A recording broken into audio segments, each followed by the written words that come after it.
Tobermory by Hector Hugh Munro. It was a chill, rain-washed afternoon of a late August day, that indefinite season when partridges are still in security or cold storage, and there is nothing to hunt, unless one is bounded on the north by the Bristol Channel, in which case one may lawfully gallop after red stags. Lady Blemley's house-party was not bounded on the north by the Bristol Channel. Hence there was a full gathering of her guests round the tea-table on this particular afternoon. And in spite of the blankness of the season and the triteness of the occasion, there was no trace in the company of that fatigued restlessness which means a dread of the pianola and a subdued hankering for auction bridge.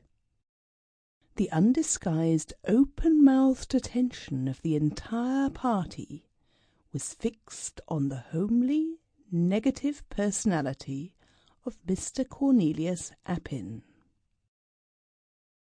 Of all of her guests, he was the one who had come to Lady Blemley with the vaguest reputation.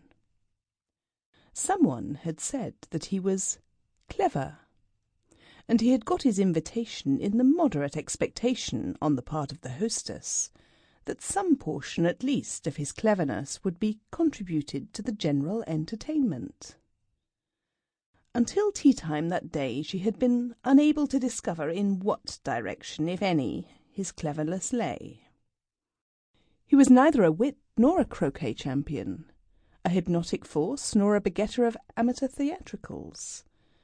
Neither did his exterior suggest the sort of man in whom women are willing to pardon a generous measure of mental deficiency.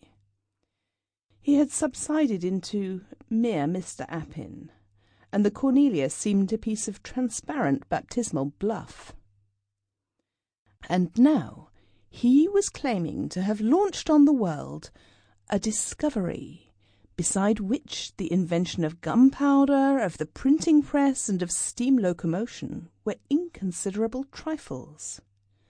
Science had made bewildering strides in many directions during recent decades, but this thing seemed to belong to the domain of miracle rather than to scientific achievement. "And do you really ask us to believe," Sir Wilfrid was saying, "that you have discovered a means for instructing animals in the art of human speech?" Sample complete. Ready to continue?